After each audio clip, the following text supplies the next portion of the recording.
And now, introducing the hottest new tag team in podcasting, George Feast, Johnny Clash, the Game Marks.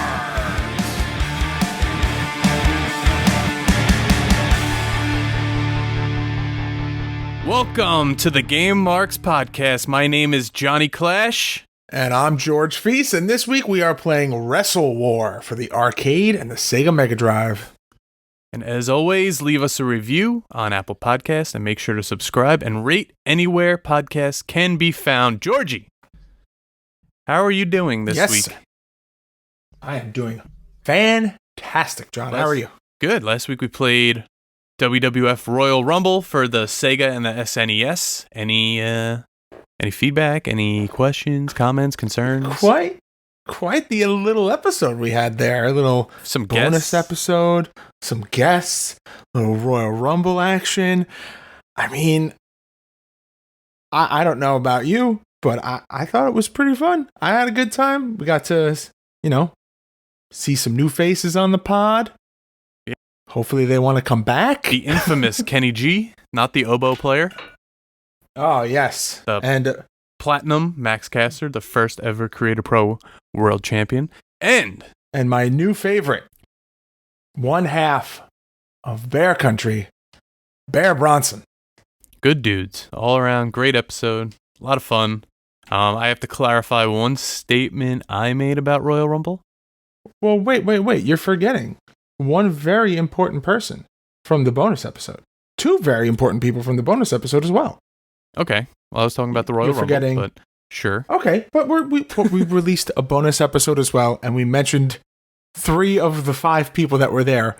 We should mention the other 2 people there, who was, of course, Aaron Rourke, and your actual wrestling tag team partner, Liam Davis. How'd that make you feel that you were there, he was there? Was there tension? No, you know what? It felt like I can't remember what it's called. When, like a meeting of the minds kind of thing, where like the side chick kind of meets the stable. It was like that meme where the guy's looking back. Okay, but who am I and who's Liam? Are you holding Liam's hand and looking back at me because this is more fun? He listened, so I don't want to say. I know. It's fine. It's you love us for different reasons. We each have our charms. Right. Anyway, Aaron Rourke was in the episode, like you said. If you don't know who he is, he's only been at Creator Pro for I don't even think 2 years. Gonna be one of the megastar. Yeah, gonna be one of the biggest stars on the independents in the next, I say, year or two. He's already been on Uncharted Territory with Beyond. You can check him out on Creator Pro's YouTube channel. He has a match against me. Probably my favorite match I've ever had. I think he called you out on that during. I think he did during that episode there. So make sure to listen back and see if that happened. Yeah, check that out. But like I was saying, I said last week that Royal Rumble was the follow-up to Steel Cage Challenge. Yeah, and it's actually not that. It's actually the predecessor to WWF Super WrestleMania, and preceding was Rage in the Cage and WWF Raw. Yes. So my bad. No one called me out on it, but yeah.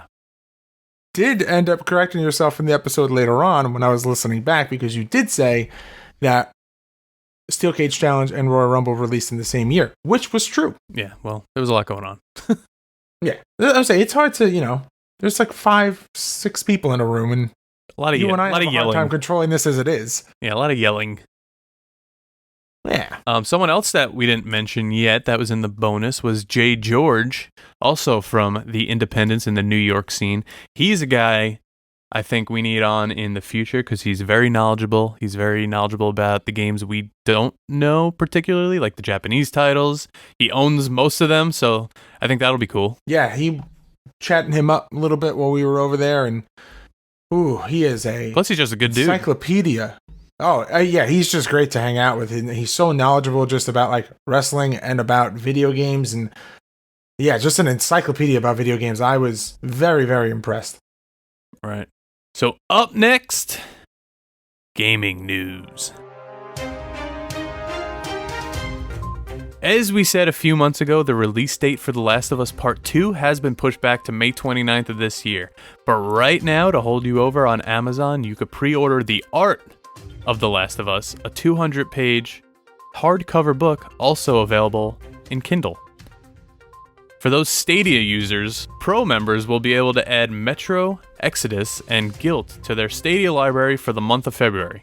The Stadia library keeps growing, and more games are being announced. Are you hopping on board? Destiny users experienced a bit of a scare last week as servers were taken down after the last patch saw players lose currency and materials. The server was eventually put back online and all of the players' goods were returned to them.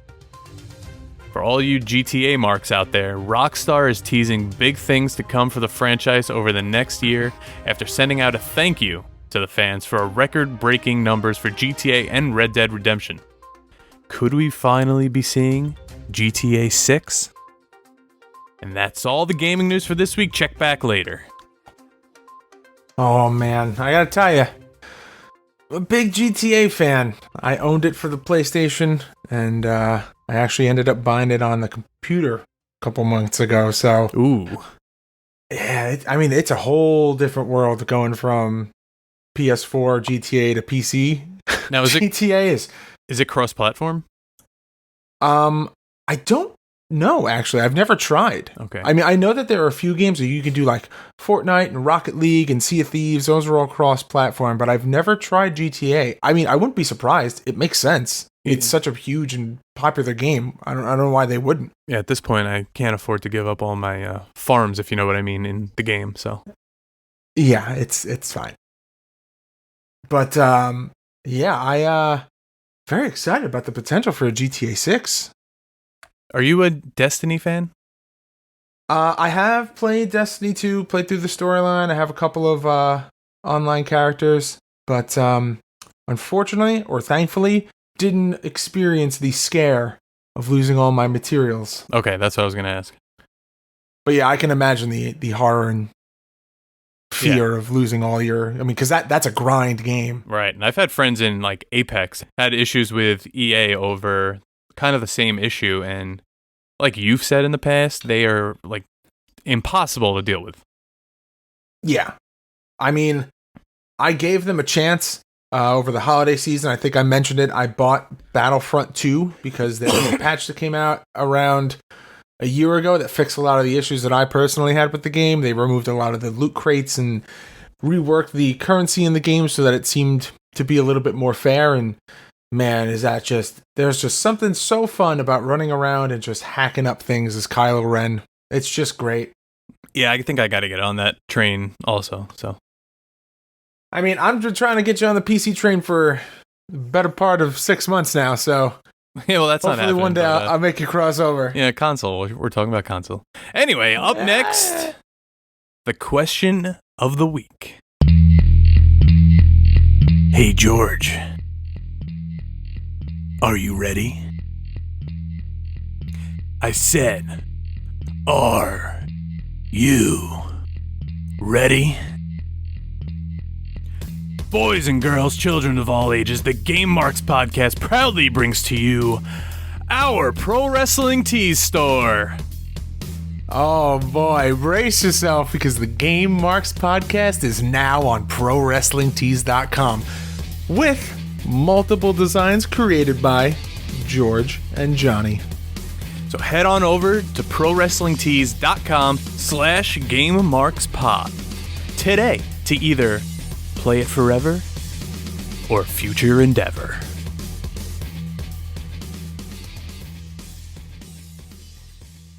All right, so it is my week for the question of the week. And I have quite a doozy for you.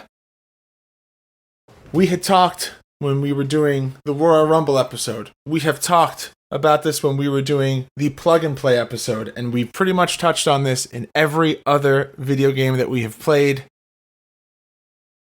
Entrance music.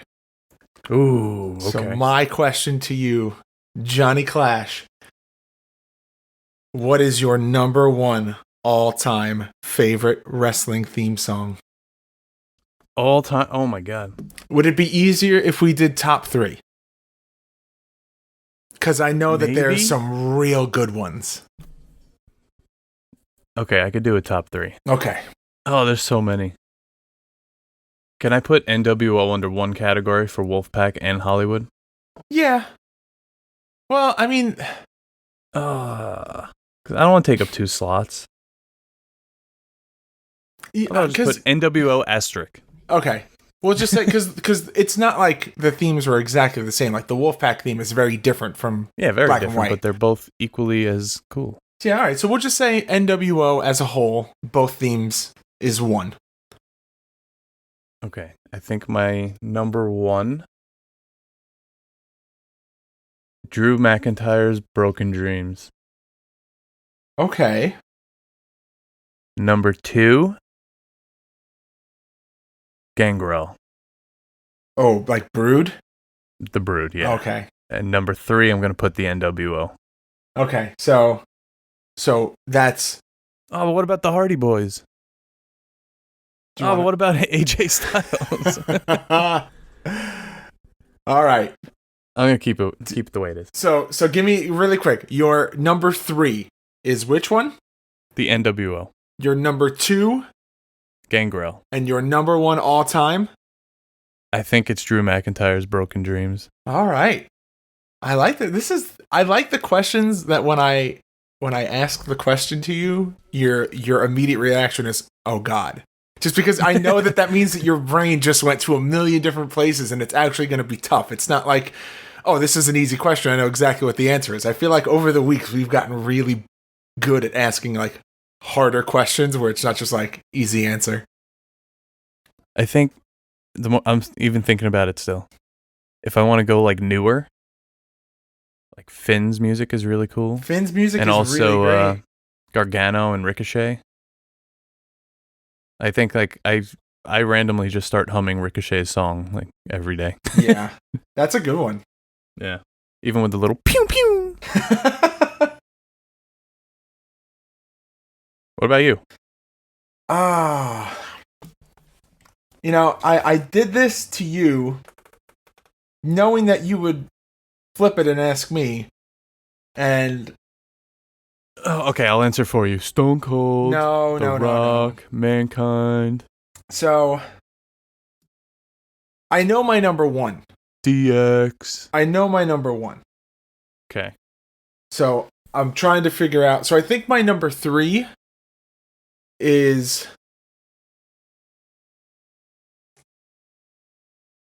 I'm going to try to do a mix. Number 3 is Undisputed Era. Because I just really like that. It's a solid track. Sure, if you want to rip off the NWO, that's fine. I'm agreeing with you. Number 2 is Gangrel / The Brood. That's like one of the all-time greatest. Yep. And my number 1, it's my time. Triple H. All right. I mean, that's been my favorite theme for decades. Like as soon as he came out with that, I was like, this is awesome. This is so different, and it's not like your typical generic WWF wrestling theme song. I was so into it. I also liked all like the Forcible Entry and Aggression remakes. Yeah. So this is the problem with this question, and I'm realizing this now. There's too many. Oh, there's way too many. Over the course of the years and years of wrestling theme songs. Like, how do you not put Real American on a list somewhere? How do you not have Pomp and Circumstance? How do you not have, Ric Flair? Like, how do you not have all these great themes that are just iconic? How do you not have The Undertaker? Oh, I mean, they're iconic, but they don't have to be your favorite. Yeah. Ass Man? No, you know what? The one Billy Gunn theme was really good. Oh, yeah. Yeah.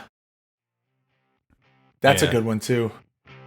All right, and up next, the hashtag Deep Dive.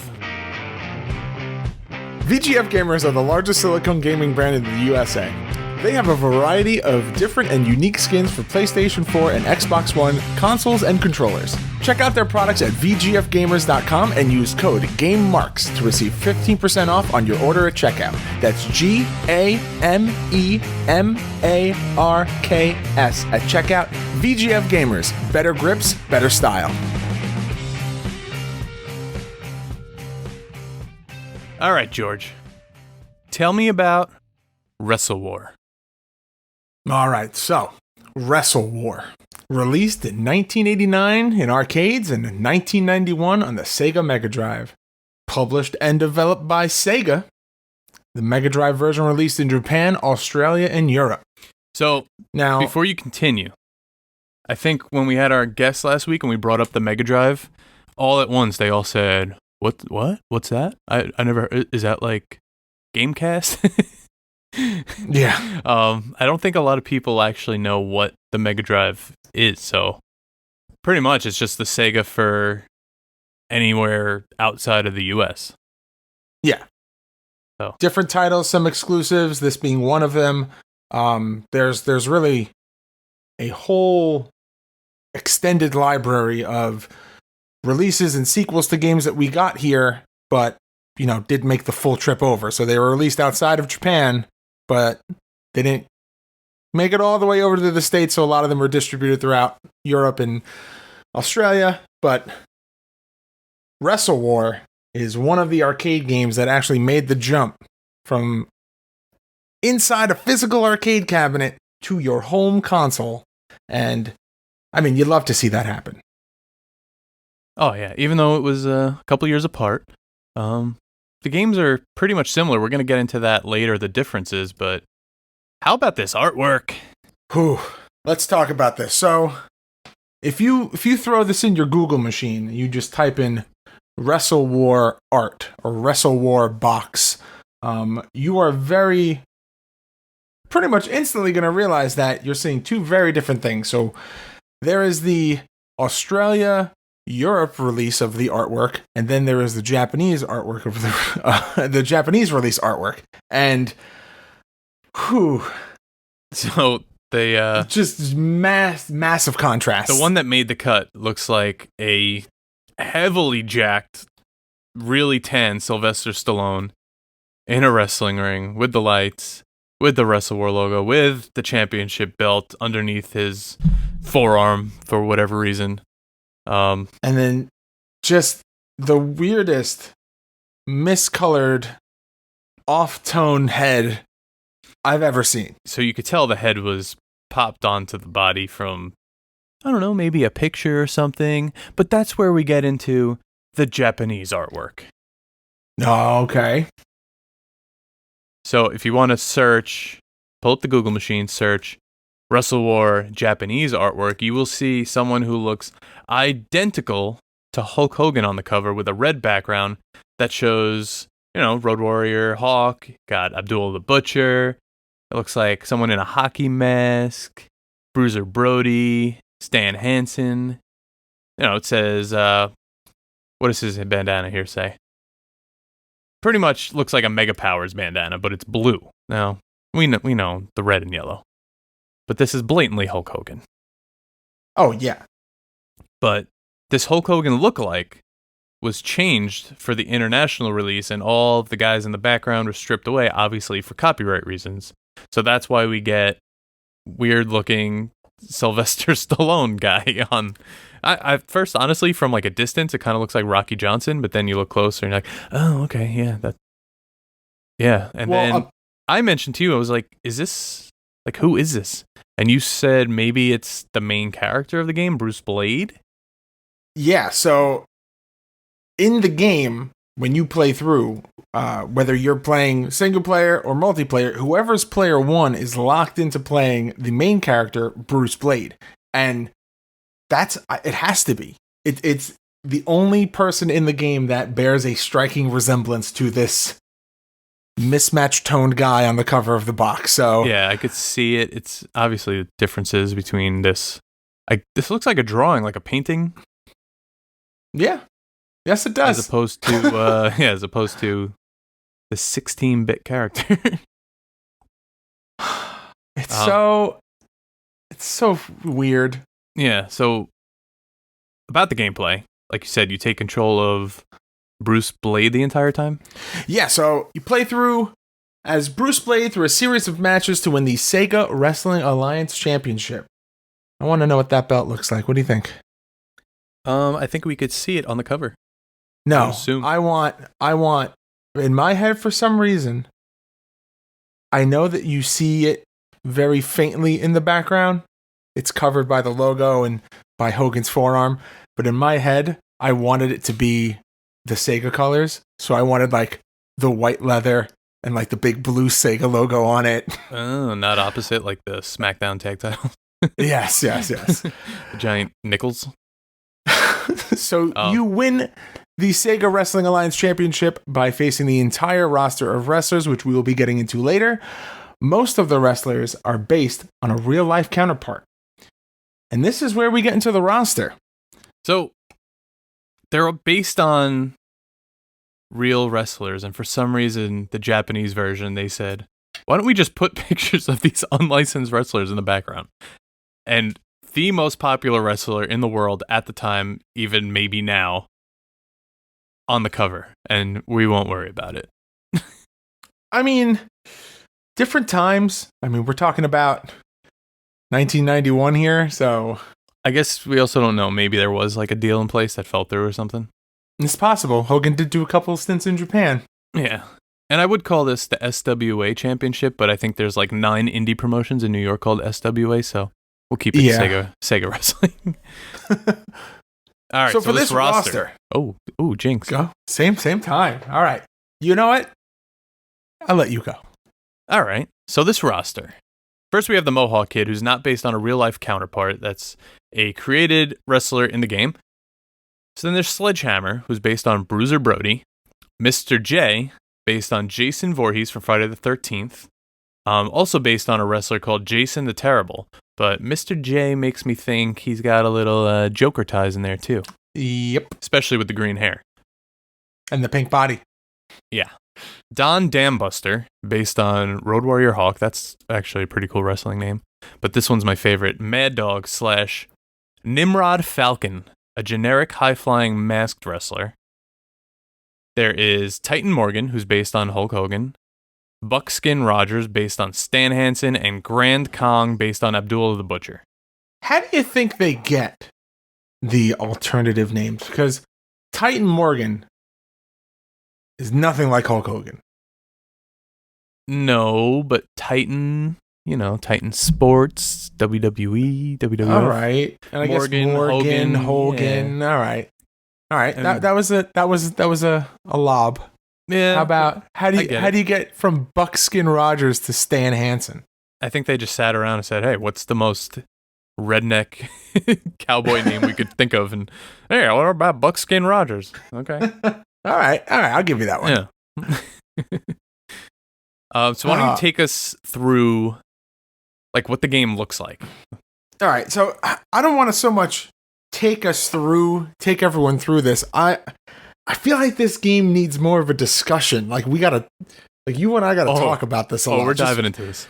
Just because of it's so different from every other game that we've played, just in terms of the camera angle. So you're fixed into this weird Mike Tyson's Punch-Out boxing pseudo 3D environment where the graphics are sprites, but wrestlers can move along a Z and X axis, and when you cross over an axis, the camera immediately shifts like 90 degrees so you can have a better view if you get knocked down or if it throws you walk on the so bad. Opposite side. It's like, at first you're like, wow, this is really cool. Like, look at the, when we put together a calendar of the games that we're going to be playing each week. So I like to look ahead just so I know if it's a game that I've never played, kind of look at the box art just to know what we're getting into. And this, I was excited because it was just like, I've never seen a game like this. Like, this is not usually the kind of format that a wrestling game's in.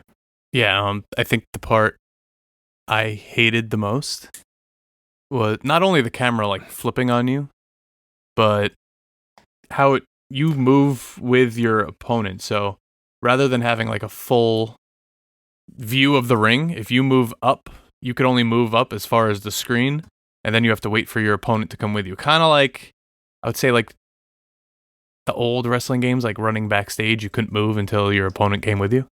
Yeah, it's like a fixed camera. Like you're only what is on the screen is what exists in that moment. So you can't shift beyond that because technically the game's not loading anything there. And I would say you can't hit the ropes because you can't reach them, but it doesn't even let you hit the ropes. No, there's a good like foot between your wrestler and the ring ropes, so there's no hitting the ropes. This is why I said before, like it's very like punch outy, like you're very limited into your abilities in terms of what you're able to do. And speaking of abilities, there are, ready for this, a total of 3 basic moves. You got to punch, you got to kick, and you have a grab or a grapple, which allows you to do a suplex or a pile driver. And you can also Irish whip your opponent, where you can use the patented, the deadly, the most effective move in Game Marks Entertainment, the Johnny Clash Dropkick. We'll be posting our Clash at the Feast in a couple days, so check that out on YouTube, and you can see what we're talking about. I mean, like every other wrestling game, you have to wear down the opponent's like life bar and then pin them. But the life bar regenerates as you go. It feels less like a life bar and more like a stamina bar. Yeah, like a stamina bar.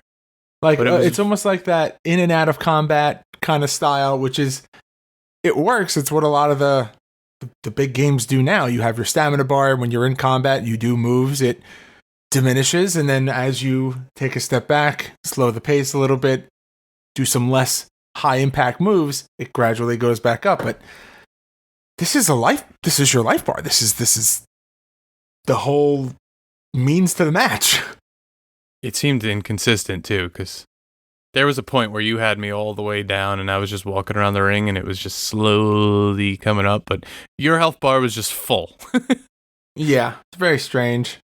Yeah. Now, there are some differences between the home console version and the arcade version. You think we should start talking about those? Or you have anything else to talk about graphics and gameplay? Yeah, let's get into, how about the arcade version first? All right. So the camera for the arcade machine is a vertical camera. So it plays more like a cell phone style. Like it's a long version, not a wide version. So vertical. The health bars are up top, not on the right side as in the home console version. The crowd. And this is something that I questioned multiple times through our playthrough, because we love to talk about the crowds here, was what do they look like? Because I never saw them. But apparently, on the arcade version, you can see the crowd more. And there's a bonus on the bottom as well. Yeah, you know, like the typical arcade bonus where you get like a one up, another life, or whatever. Get a certain amount of points, you get an extra credit. Yeah, what I noticed was the win animations. Like when you're going through the one-player mode in the arcade, you, like after each person you beat, you do something specific when you win, designed for that person. So you would either like take the guy's trophy or take the Jason mask off Mr. J. You could hold the belt, and in one scene you actually win 2 belts. You hold both of them up.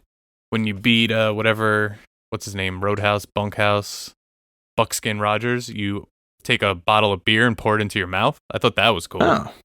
But that is not on the Sega Mega Drive version. He just, you just kind of point to the air and yay. I mean, we've talked about sometimes there are limitations between what you can put on a little cartridge and what a console can handle. Maybe this is one of those incidents. So there are actually backstage interviews before the matches, which is really cool and something that we got in Micro League Wrestling. And, it's just nice to see that there are these little, immersion-based moments in even arcade games where it's not just like, okay, give me your quarter, you go play, it's going to scale up, you're going to lose, then you're going to give me another quarter, and then we're just going to keep this vicious cycle going. Like there's, a little bit more immersion into the game, which usually you get only on the home versions. Yeah, when you win the game, it actually there's an animation where it shows all of your opponents in a line, and then you kick the first one down, and they all fall down in like a domino effect. Oh, I thought you were telling me that it was going to be a winner is you moment. No, a little bit more advanced than that. The arcade version of this game is actually like pretty, I would say, ahead of its time, other than the gameplay itself. Okay, I could see that. So now jumping back over to the Sega Mega Drive version, as we mentioned before, this camera angle is a horizontal standard, what you would expect from a home version. The health bar and the time are on the right side of the screen. It's very hard to see the crowd. Yeah, I didn't like that because the game's just not centered. Everything's, they kept the same like aspect ratio of the arcade, kinda, but then just threw this to the right. Yeah, it's very unbalanced. We already touched on how you can't really see the crowd. You travel through an oddly shaped U.S. continent. I mean, yes, it's kind of supposed to be U.S., but it's not. It's like a 2-year-old's rendition of the USA. Yeah, so that's actually kind of close to Legends of Wrestling. I don't remember if it was the first one or the second one where it takes you through like the territories on the map. Oh, see, you say taking a game taking you around the country. The first thing that jumped into my mind was Street Fighter. Was when you fly to the different countries to fight. Yeah, similar, or like Yoshi's Island. Yeah, okay, that works too. That works too. So we already touched upon, John mentioned before about the win animations being just a simple point in the air. You cannot see the cameraman at all, and the champion screen is just like credits. It's just credits. There's not a lot to it. I feel like the arcade version definitely has more to offer in terms of bang for your buck and user experience and just a little bit more in depth. But overall, to get an arcade game at home, I mean, it's the same thing with the Simpsons game and Turtles in Time. Like, you get a home console port of an arcade game. It's always like, it's amazing. It's always great to have that because then it's like, all right, now I can just play this whenever I want. Yeah, and obviously we played the Sega version of this because we don't have an arcade. But I looked at some like videos, some stills of the arcade version, and it shows a cameraman. It shows you could have a manager, I guess a player too. It also showed kind of like Royal Rumble, how the chair was just sitting outside the ring. It showed that also. I don't know if you can grab that or what, but I wonder if they hold it the right way. Probably not. All right, John, why don't you take us through the ratings and receptions? All right. Like every other old game, there's no Metacritic, there's no IGN. We just got a few. So, all right. Mega Magazine, which is Sega's Mega Drive magazine, only gives us a 38% out of 100. Now, you would think that their own publication would give them a little bit more, but not even no half. Leeway. Not even no half. leeway. So then we could go to the GameSpot user average, which is only a 6.5. Not bad, not terrible. And right on par with that. What's that I see? Is that new? Is that new favorite of the podcast? Once again, we have an IMDb rating. Oh my God. And it's a 6.7 out of 10. I don't know. I don't think I need GameSpot or Metacritic anymore as long as I got IMDb. But here's the thing. So Mega is based on, I would assume, the writers and whatnot of the magazine at the time. But this GameSpot and this IMDb are actual like audience user ratings. So more people like us rating the game. So a little more. How did we like it real? More than the people who work for the company that make the game? I don't know. Very interesting. I'm just still taken aback that 2 weeks in a row we got a IMDb rating on a video game. Maybe we'll have to hunt more of those down as we go. And and it's an IMDb rating for a video game with no voice acting, which is even well, there's some more confusing. Okay, so that's it. It's a 6.7 out of 10 for the grunts. Yep. Got it. Cool. All right, so that's the ratings and reception. why don't we hit him with some fast facts? All right.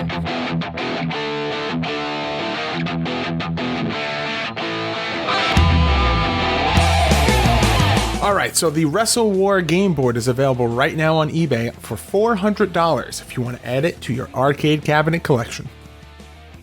Despite being released the same year as WCW's WrestleWar pay-per-view event, it is not associated with any wrestling promotion. In addition to the arcade and Mega Drive, the game was also included in the Sega Smash Pack compilation for the Dreamcast. This would also be its North American debut. Other games on the CD include Altered Beast, Columns, Golden Axe, Phantasy Star 2, Revenge of Shinobi, Sega Swirl, Shining Force, Sonic the Hedgehog, Streets of Rage 2, Vector Man, Virtua Cop 2, and of course, WrestleWar. And that's the Mega Drive version, not the arcade version. Now, we haven't really had a chance to talk about the Dreamcast on this podcast.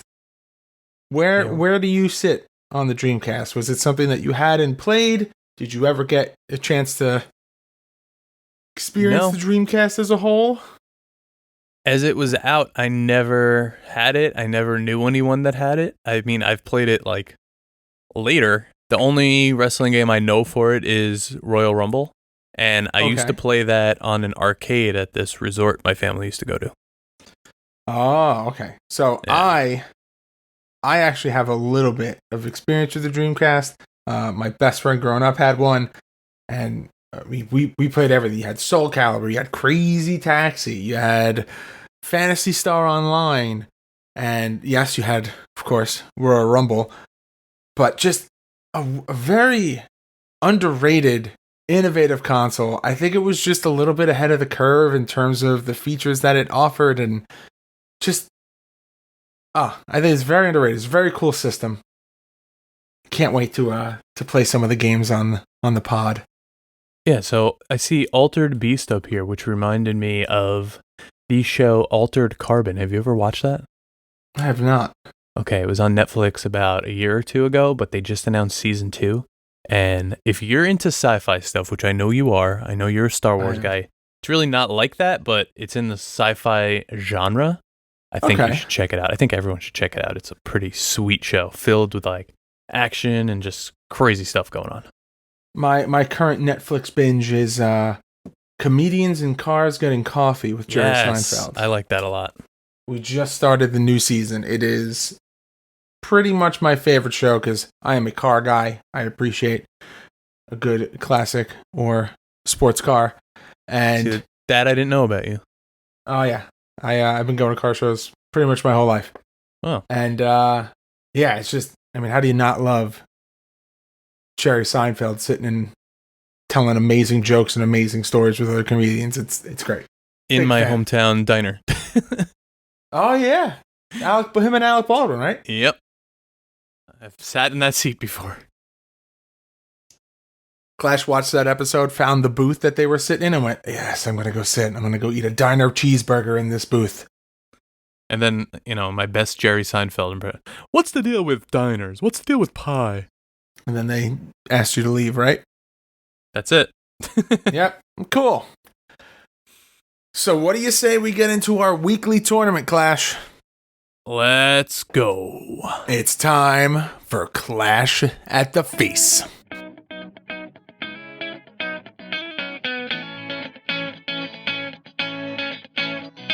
Alright, so Clash at the Feast this week.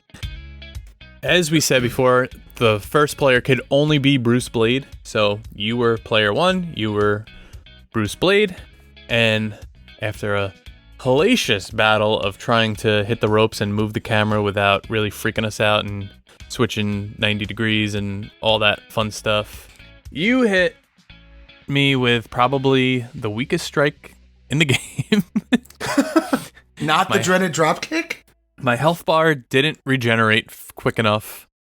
And rather than the 1-2 where you could actually button mash and kick out, the meter was all the way at the bottom and it was impossible to kick out. Therefore, you took it again. Play my music. Shout out to Travis Riley and the boys from This Is Hell.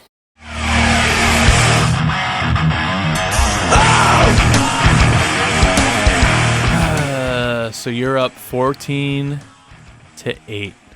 Now listen, Yeah. I've been at greater deficits. I could come back. I could come back. This is still very competitive, man. There's a lot more games. A lot more games that we have to play, so we still need to figure out an end. And at what point are we ending this?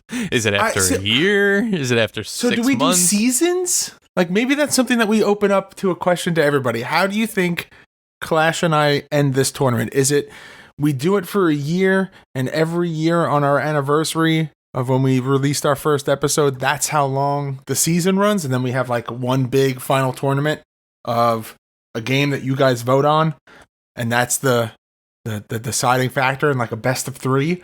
Or does it just keep going perpetually, and eventually we'll get to someone being at like 127 to like to 8? I don't know. You might get 9. You never know. I think we should do like a best of 7 and just keep going. Like best of 7, best of 7, best of 7. But we have to figure out an endpoint for this one and call it from there. Maybe we'll use like the end of March or something. I was gonna say, why don't we just keep this tournament going till our 1 year? So we'll do this way till August, and then for August we'll put up a vote and we'll do a little brainstorming and we'll figure out what we'll do for the next year. All right, we just have to remember to actually do that because that's a long way from now. I'll put it in our little shared Game Marks calendar. All right, sounds good. All right. So, Johnny Clash, WrestleWar. Are you going to play it forever? Woo! Or future endeavor? You're fired! And why?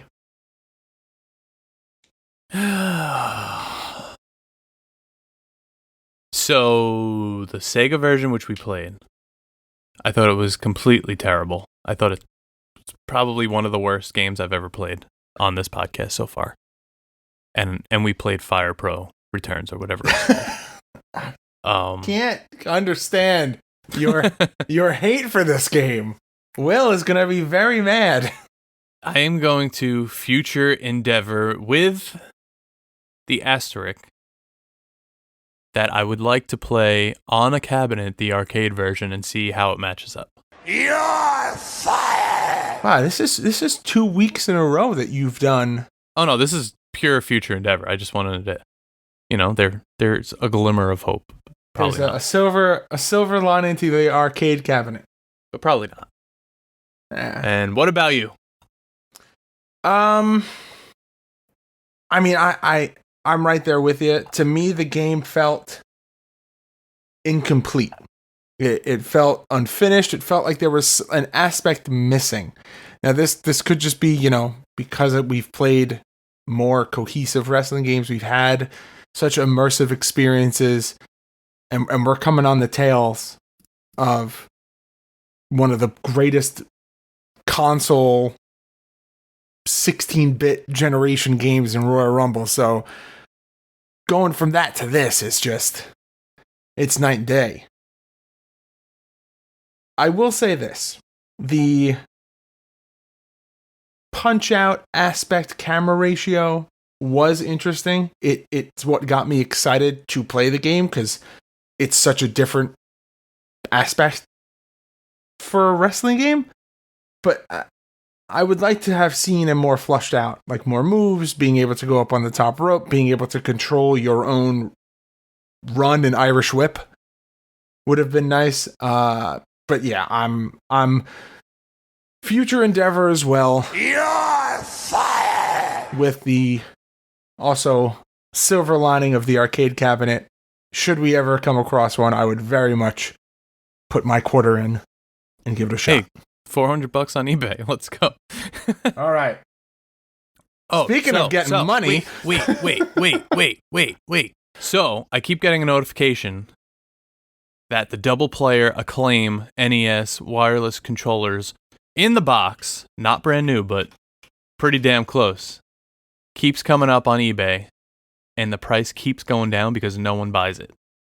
I mean, I'm looking at them right now. I see it on eBay, used for $30. Yeah, so that keeps going down. I think I'm just gonna keep letting it go down. This is gonna happen, isn't it? All right. So why don't you tell them what we're doing next week?